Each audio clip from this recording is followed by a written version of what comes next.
Hello friends, আশা করি সবাই ভালো আছো। তো আজকে আমরা আবার প্রিপোজিশন নিয়ে আলোচনা করব। সো প্রিপোজিশনসের কিছু কিছু আসলে সেন্স অফ হিউমার যেটাকে বলে আর কি, সেন্স দরকার। তো ওই জায়গাগুলো যদি আমরা ধরে কাজ করতে পারি তাহলে ভালো হয়। তো আমরা আজকে যেটা নিয়ে বেসিক্যালি আলোচনা করব সেটা হচ্ছে শুরুতেই যেটা করব, অ্যাট এবং ইন। সো অ্যাট আর হচ্ছে ইন, এই দুইটা হচ্ছে এর ব্যবহার নিয়ে অ্যাট এবং ইনের ব্যবহার নিয়ে আলোচনা করব। সো শুরুতেই যেটা আমরা বলতে যাচ্ছি, অ্যাট কখন ব্যবহার হবে, কখন ইন ব্যবহার হবে। সো ছোট স্থান, বেসিক্যালি যেমন লিখব ছোট স্থান বেসিক্যালি, ছোট স্থানের ক্ষেত্রে হবে অ্যাট, অথবা অথবা সময়ের ক্ষেত্রে যেটি হবে সেটি হচ্ছে অ্যাট। তাহলে ছোট স্থান অথবা সময়ের ক্ষেত্রে কি হবে, অ্যাট। কিন্তু যদি বড় কোনো স্থান হয়, মানে বড় কোনো স্থান হয়, বড় স্থান হলে হবে ইন। সো আমরা এবার এটার একটা অ্যাপ্লিকেশনস দেখব। যেমন যদি আমরা বলি স্বপ্ন, SHOPN, স্বপ্ন হচ্ছে একটা নাউন। স্বপ্ন লিভস ড্যাশ, লিভস ড্যাশ, লিখলাম চিলমারি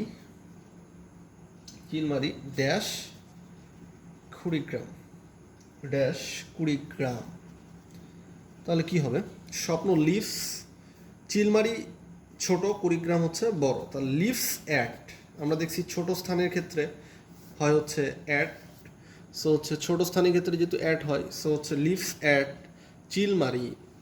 আর কুড়িগ্রাম যেহেতু চিলমারির তুলনায় বড়, তাহলে কি হবে, ইন কুড়িগ্রামস। সো আশা করি আমরা সবাই মোটামুটি বিষয়টা বুঝতে পারছি। এখন যদি বলি আরেকটা উদাহরণ, I went there dash 5 o'clock dash evening.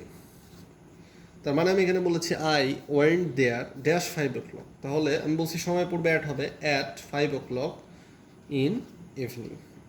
So আশা করি আমরা অ্যাট আর ইনের মধ্যে যে কোনো প্রবলেম এখন যেভাবে আসুক গা আমরা মোটামুটি পারবো। তাহলে অ্যাট হচ্ছে ছোট স্থানের ক্ষেত্রে বা সময়ের ক্ষেত্রে, আর এই যে আমাদের ইনটি হচ্ছে আমাদের বড় স্থান ক্ষেত্রে হবে ইন। ওকে, সো আমরা নেক্সট প্রিপোজিশনে যাব। তো আমরা এবার নেক্সট যেটা দেখব সেটা হচ্ছে যে অন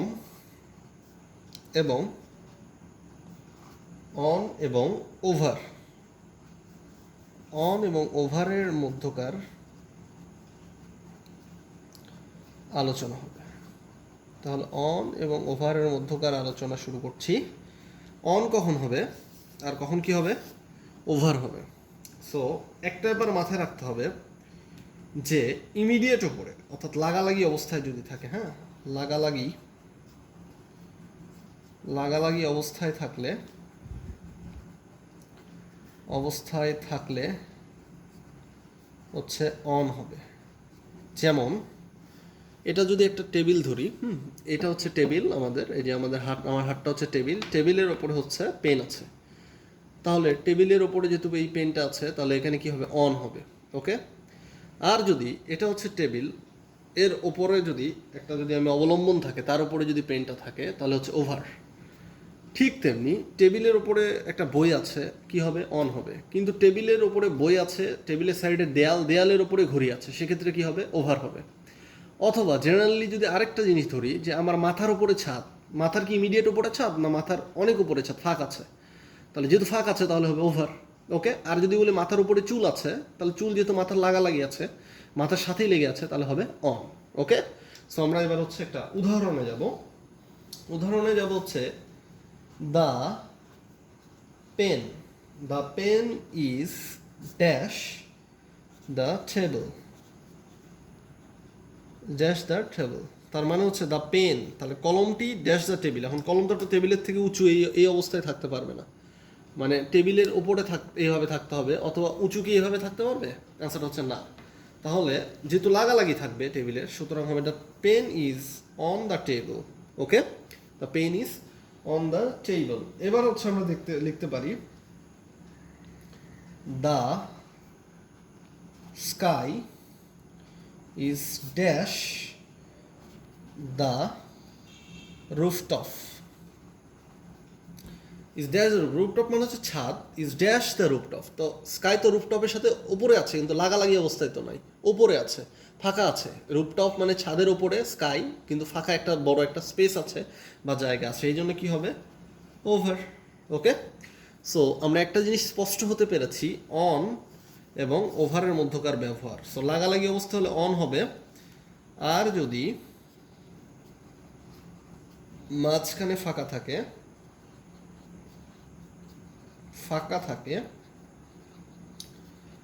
থাকে হবে ওভার। ওকে, সো আমরা নেক্সট প্রিপোজিশন শিখব। তো আমরা এবার যেটি শিখব এটি হচ্ছে ইন এবং আফটার। ইন এবং আফটার এর ব্যবহার। সো আমরা এখানে ইন এবং আফটারের ব্যবহার শিখব। শুরুতেই যেটি নিয়ে আমরা কাজ করতে চাচ্ছি সেটি হচ্ছে ফিউচার টেন্স। ফিউচার টেন্স হলে হবে ইন। আর যদি পাস্ট টেন্স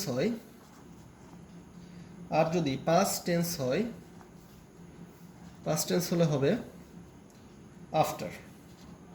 কেমন, ঘটনাটা কেমন হবে আমরা একটা উদাহরণের সাহায্যে দেখতে পারি। যেমন হচ্ছে লিখলাম হিজ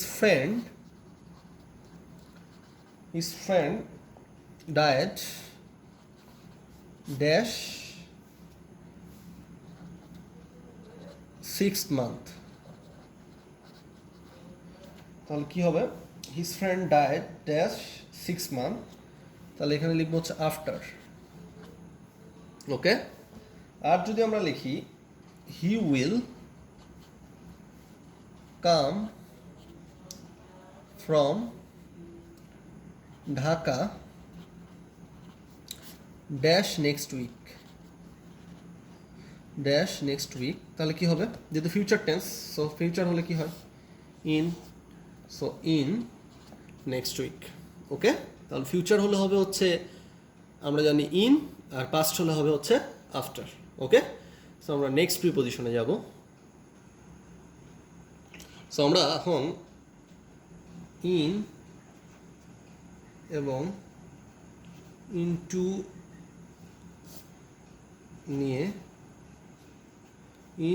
ইনটু নিয়ে আলোচনা করব।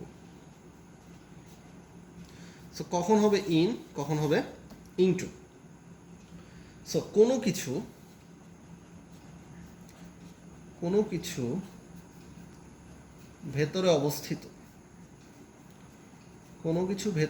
অবস্থিত যদি এটি বোঝায়, অথবা অবস্থিত এবং স্থিতিশীলতা বোঝায়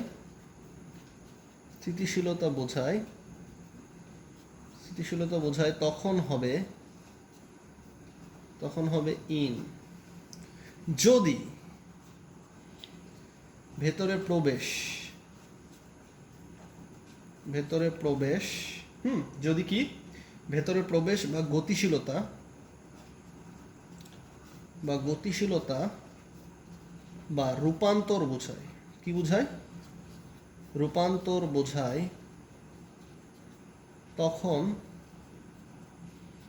তখন হবে into.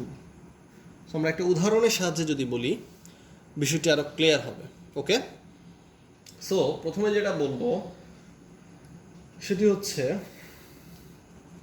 My mother is dash the room. তো অ্যান্সারটা কিন্তু রুমের যদি ভেতরেই থাকে তাহলে কি হবে, ইজ ইন দ্য রুম। তো সো এখানে কি হবে, ইন হবে ভেতরে থাকলে। হ্যাঁ, ও সরি, এখানে একটা মিস্টেক হয়েছে, রুম হবে। হ্যাঁ, এম লিখবো। ওকে, আচ্ছা। এখন যদি আমি লিখি water water changes, CHANGES, changes dash vapour. এখন চেঞ্জেস ড্যাশ ভ্যাপর, এটা কিন্তু একটা গতিশীল বিষয়। ওয়াটার আমরা গরম করছি, একটা গতিশীল একটা প্রসেস বা একটা রূপান্তরিত একটা বিষয়। হ্যাঁ, সো এটা কিন্তু একটা রূপান্তরিত একটা বিষয়। এটা কি বিষয়, রূপান্তরিত। ওই যে আমরা আমাদের ইতে লিখেছিলাম যে রূপান্তর বোঝালে, এখানে রূপান্তরিত একটা বিষয়, ঠিক তেমনি এটার সাথে মেলে। সো কি হবে, ইনটু। ওকে, সো এখানে হবে ইনটু। সো আমরা আরও একটা উদাহরণ দিতে চাই। হি হি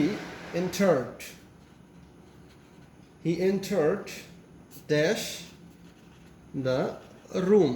এখন এন্টার্ড মানে প্রবেশ করতে ছিল বা প্রবেশ করলো এমন একটা, তাহলে এটা একটা কিন্তু চলমান বা এই যে গতিশীলতা বোঝাবে। কি বোঝাবে, গতিশীলতা। হ্যাঁ, তো গতিশীলতা যেহেতু বোঝাচ্ছে, সো গতিশীলতা বোঝালে কি হবে, ইন হবে না ইনটু হবে? আমরা স্পষ্ট এখানে লিখেছি ইনটু হবে। So he entered into the room. So আশা করছি এই দুইটার ব্যবহার সম্পর্কে আমরা ভালোভাবেই জেনে গেলাম এবং ভালোভাবে পারবো। ওকে, নেক্সট। সো আমরা এখন অন, ইন, অ্যাট এই ত্রয়ের ব্যবহার শিখব। ওকে, সো এটা খুবই ইম্পর্ট্যান্ট একটা প্রিপোজিশন, খুবই ইম্পর্ট্যান্ট একটা থিংস। এটা বিশ্ববিদ্যালয়ে ভর্তি পরীক্ষাতে যেমন আসে এই অন, ইন এবং অ্যাটের ক্ষেত্রে, ঠিক তেমনি চাকরির পরীক্ষার জন্য তথাপি ব্যাপকভাবে ইম্পর্ট্যান্ট। ওকে, সো এখানে যেটি লিখবো সেটি হচ্ছে যে দিন বা তারিখের পূর্বে, দিন বা তারিখের পূর্বে হচ্ছে অন। তাহলে দিন বা তারিখের পূর্বে কি বসবে, অন বসবে। ওকে, সো আমরা এখানে বলতে পারি দিন বা তারিখের পূর্বে হচ্ছে অন। এরপরে যেটি লিখব সেটি হচ্ছে যে মাস বা বছরের পূর্বে, ইন বসবে। ওকে, আচ্ছা। এরপরে আমরা যেটি লিখতে পারি সেটি হচ্ছে নির্দিষ্ট সময়ের পূর্বে। কিসের পূর্বে, নির্দিষ্ট সময়ের পূর্বে অ্যাট বসবে। তাহলে আমরা দেখছি নির্দিষ্ট সময়ের পূর্বে অ্যাট, মাস বা বছরের পূর্বে হচ্ছে ইন, আর দিন বা তারিখের পূর্বে কি বসবে, অন বসবে। ওকে, সো আমি জানি কথায় চিড়ে ভিজবে না। সো হচ্ছে আমরা যেটা করতে পারি, একটা উদাহরণের সাহায্যে এটা পড়তে পারি। সো আমরা যে উদাহরণের সাহায্যে পড়তে চাচ্ছি সেটা হচ্ছে আই উইল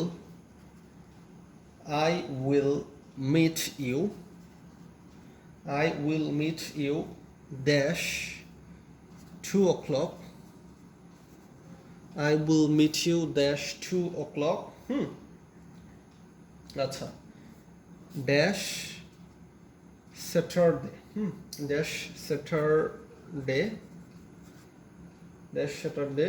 ড্যাশ মে।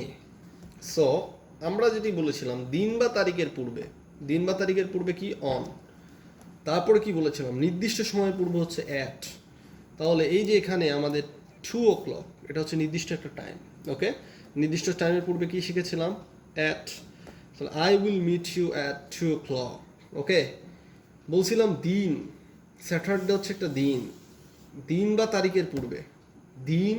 তারিখের পূর্বে অন স্যাটারডে। ওকে, মাস বা বছরের পূর্বে, মে অবশ্যই একটা মাস বা বছরের পূর্বে কি শিখেছিলাম, ইন। তাহলে কি হবে, ইন মে। ওকে, তো আশা করি বন্ধুরা এই বিষয়গুলো আমরা খুব চমৎকারভাবে বুঝছি। তো আজকের মতো আমি যেটা বলতে চাচ্ছি এ পর্যন্তই। প্রিপোজিশন খুব একটা মজার একটা টপিক। সো এই টপিকটা আমরা যত বেশি শিখবো তত বেশি আমাদের হচ্ছে সত্যিকার অর্থে এনার্জি ইনক্রিজিং হবে এবং আমাদের হচ্ছে শেখার সক্ষমতাটা বাড়তে থাকবে এবং চাকরি পরীক্ষায়, BCS পরীক্ষায় অথবা আমাদের অ্যাডমিশন টেস্টে ভালো করতে পারবো। সবাইকে অসংখ্য ধন্যবাদ। হ্যাঁ, যাওয়ার বেলায় থ্যাংক ইউ বলে যাওয়াটা একটা ভদ্রতা, এটা না মেনটেন করব কিভাবে? সো সবাইকে অসংখ্য ধন্যবাদ, থ্যাংক ইউ। আমাদের চ্যানেলটিকে সাবস্ক্রাইব করলে খুব বেশি ক্ষতি হয়ে যাবে না তোমাদের, সো করতেই পারো। সো অনেক ধন্যবাদ, টাটা, বাই বাই, ভালো থাকো সবাই।